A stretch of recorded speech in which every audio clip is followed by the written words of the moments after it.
Hi, my name is Martin. I'm a colleague from Johannes, also working at the Robotics and Mechatronics Institute at DLR. And so my background is I was working on six-leg locomotion for quite a while. Currently, I build with some colleagues a leg-wheel hybrid rover. But today I want to talk about our Moon Mars Outdoor Lab, which we are currently building. Okay, and the question is, what is most important to locomotion besides having a leg, a body, and a good controller? It's to have some kind of ground. You need ground to produce your reaction forces to propel your robot. And the kind of ground is really making a difference in how your robot behaves and how your controller behaves. And usually if you do basic research, you start up in the lab on flat lab ground, you have a treadmill and everything. And well, you build up some environments, usually indoor, and that's where most research stops. And yeah, if you want to have a useful robot, you have to go outdoors, especially for planetary exploration or something. And you need to do extensive testing on different grounds. And for us, we are working, well, towards planetary exploration. Yes, at the Institute, we are building a small rover, which is called the MMX rover, and it's supposed to go to the Mars moon Phobos. And there it's very important to have a low gravity environment, and it's very, very important to have valuable data on ground rover interaction. It's hard to do in this case because of the microgravity, so you need to combine tests in indoor labs or in sandboxes with simulation. But for all the planning that the space agencies do to return to the moon with astronauts, which are heavily supported by any kind of mobile robots, you need extensive testing on different substrates and grounds, because the target is not only to drive in sand but also to go to some more difficult terrains. And so far, as I said, usually you start out working in the labs. This is a small quadruped we have at the Institute. I think Antonin will talk about it. Flo was heavily involved in building it. And usually you start out in the lab in some artificial environments. Then, if you're lucky, you go to some competitions as a PhD student or whatever, where you have some nice test ground, but usually only for a week. And then you cannot do any experiments anymore.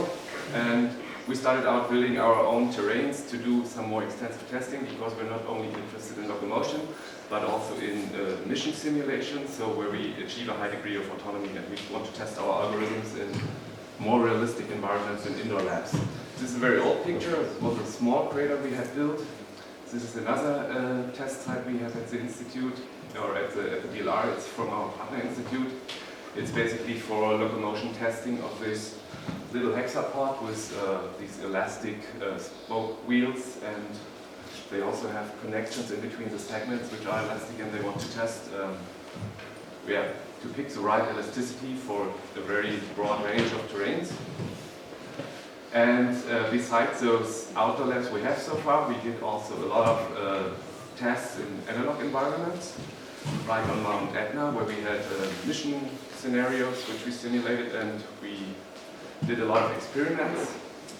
And here we do, for example, an experiment where we have a lander and we have a rover which has to collect samples, return it to the lander, or the rover gets some kind of sensorized boxes from the lander and builds a grid of for seismic measurements of these boxes, or builds a big antenna array, and something like this we test on Mount Etna.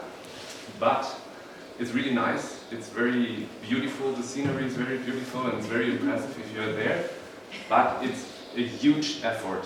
And to get the robots up there, to get the people down to Italy, to Sicily, and every day going from sea level up to 2,000 meters, so it's a huge effort. Usually we have 4 weeks, and we want to use this time very effectively to test our mission scenario. And we figured out, okay, that we have a huge gap in between the labs we have at DLR and the analog missions. And this is why we have built, or we are building an outdoor lab now. It will have 1,500 square meters. will be 2/3 looking like Moon, 1/3 looking like Mars, for political reasons. And we will have very, very different terrains and formations. We will have a small tunnel with different diameters and intersections. We will have a crater, a hill, different slopes, trenches, rifts, large boulders, small boulders, a sand pit. And very important, we will have an optical tracking system for the whole outdoor area, so we get ground truth data for the motion of our robots, and which is very interesting also for benchmarking and for comparing different systems. And another nice feature is that we connect the testbed to our IT infrastructure, and this gives us the possibility also to get a link to the International Space Station. And there we can do nice experiments where the astronauts supervise robotic missions on ground and simulate those things. Okay, I just show you a picture how it looks currently. So basically I moved from robotics to landscaping.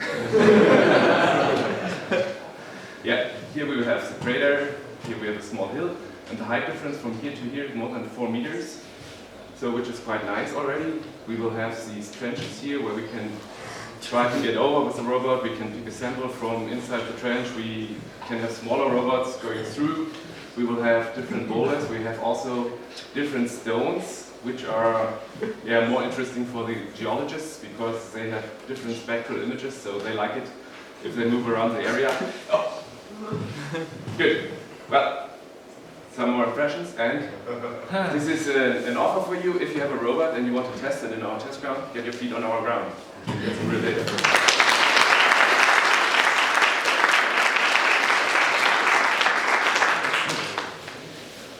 Yes? What do you plan on using for a lunar regolith simulant? We are going not to real simulant in the outdoor area because it's very, very fine. Yeah. We have something like this in an indoor testbed, and the DLR is also building the lunar facility. It will be a big hall where they have this simulant in like 700 square meters, and so both test grounds are complementary. So we go to larger granular sizes because it's in the outdoor area, it will just be blown away. Thank you. Yeah. All right, then we move on. There's more. There's more questions.